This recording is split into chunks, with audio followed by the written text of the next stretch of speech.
It's a recording. Oh, there we go.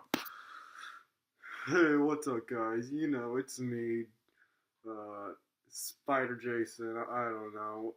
You know this movie that just came out recently, Avengers Infinity War? I saw the movie. I don't understand it. It just sucked. They said how they were going to unite every hero to fight this one purple guy. I think his name is Grimace. I don't know, but the movie, it was awful because you saw they didn't have every hero. I mean, they did have Superman in it, which I thought was great, but he didn't fly in the whole movie. I don't understand why he wasn't wearing his cape. And it's weird how they gave him a shield. I don't know. But you did see how they didn't have the Power Rangers, and we all know about the 2016 Power Rangers. I think it was a pretty great movie, but clearly this studio just decided they didn't want them. And I really don't like how it was. It was very weird. I don't know how to explain it, but yeah, it just sucked. Hey! Huh?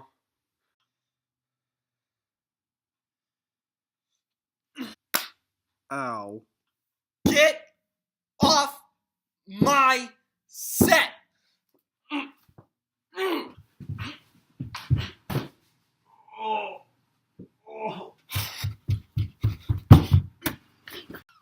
And stay out!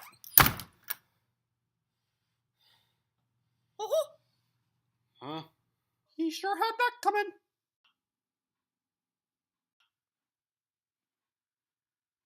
What? Ow! And that's for rebooting Star Wars!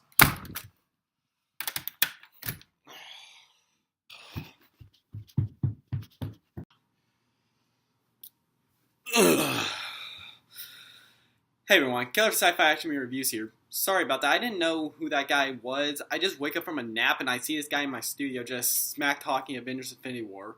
Which, by the way, here's my Avengers Infinity War review. Now this movie review isn't going to be anything too special, it's just going to be me talk about key points in the movie. Now warning you, this is going to be key points in the movie, so there are going to be spoilers. So if you don't want to get the movie spoiled, get off this video and go see the movie. Which I bet a lot of you already have seen the movie because the movie just came out late, but you guys can stay. But the ones who haven't seen the movie, get off this video because I don't want to ruin anything for anybody. But let's get to the movie. Okay, so this movie review isn't going to be too special. It's just going to be me ranting about the movie. It's not scripted or anything. So the first scene I want to talk about is the actual first scene, which it was kind of cool because we get to hear like an SOS call on the Asgardian ship being attacked by Thanos and the Dark Order. It's kind of a tie-in from Thor Ragnarok when we last saw them, like when they're heading up to Earth so they can colonize until Thanos' ship comes out of nowhere and starts to attack them. Which now we know why he's coming to attack them, because he wanted the Tesseract back from Loki. It's kind of sad because we see all these dead Asgardian families, but apparently some of them did survive, because when Thor meets up with the Guardians of the Galaxy later in the movie, he said a handful of Asgardians did survive. So I'm kind of hoping they did survive, because there's Korag and Meek. I hope they survive because I don't want them to die by Thanos, because I thought they were pretty neat characters. That would be sad if they did die. But anyway, heading back to the plot line I was talking about earlier, when we see Loki, when he's head to head like with Thanos, it's kind of funny. It's like, oh yeah, well we have a Hulk, and the Hulk comes out of nowhere trying to beat Thanos, which then Thanos just kicks his butt out of nowhere. He just like grabs Hulk, slams him a couple times, and knocks him out cold. I'm like, okay, well there goes the Hulk, and that pretty much is the rest of the Hulk for the rest of the movie. He never shows up again. Probably for like a brief moment, like in the Hulkbuster suit, going no because he don't want to fight. Wimp. But it's kind of sad because when Hulk's knocked out cold, we see Heimdall. He actually prays to the Allfathers to give him strength so he can open like the Bifrost to send Hulk back to Earth, which so he can crash down into Doctor Strange's sanctum to warn them about Thanos' arrival, which we won't see that till at the end of this scene. So two people do die in this scene, which is Heimdall himself getting stabbed. I I think it was, yeah, from Thanos. And then finally Thanos chokes Loki when Loki tries to stab him without Thanos knowing. I feel like Loki will come back though, because he already faked his death. Like, who knows? God knows how many times he faked his death. But after that, Thor, he was just he was finally just left there after they got the time, like the Tesseract, and Thanos revealed as the Space Stone the whole time.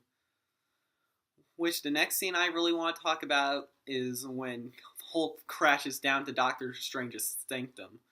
I thought it was kind of funny because when Doctor Strange and Wong are just like bickering about how much money Wong has for subs, it was just funny. And then they didn't expect that a grown man would just fall right through the roof into his staircase, and they're like looking at him like, what?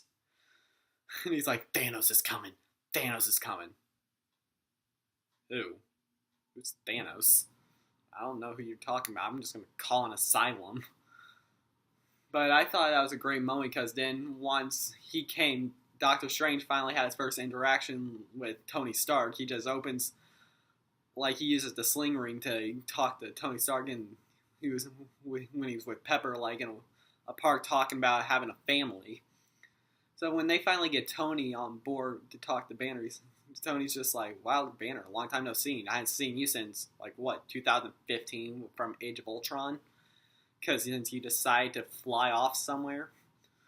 But I thought it was really cool when him and Doctor Strange are having, like, an argument.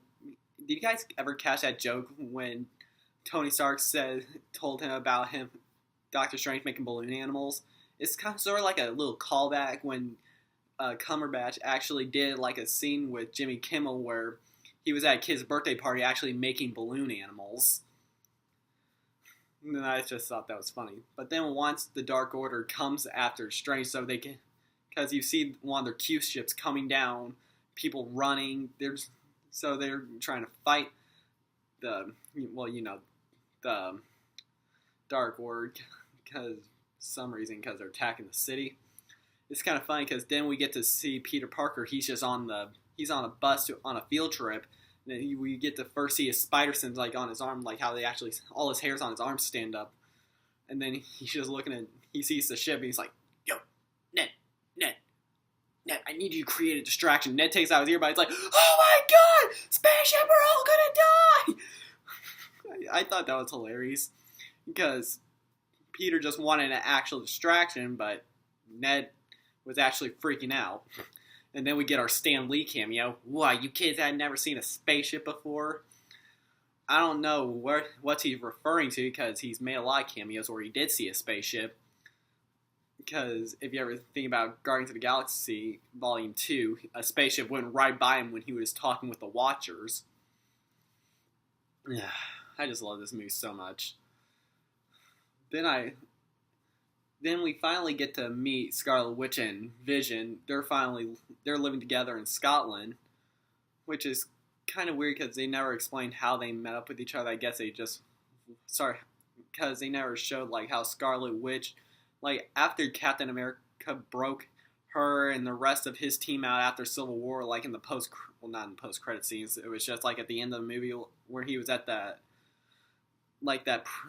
super prison from the ocean. I forget what it was called, but I don't know how her and Vision hooked up after that. I hope they probably won't never explain that, but it's kind of cool because we finally get to see them having a relationship. And then once they're walking in town, they see like a news bulletin of New York being attacked again. So then once they see that, more like members of the Dark Order start to attack them so they can get the Power Stone out of Vision's forehead. They start having a little brawl and then finally go to the subway station where we finally get to see Falcon, Black Widow, and Captain America back for the first time. They all changed drastically. Well, at least Black Widow and Captain America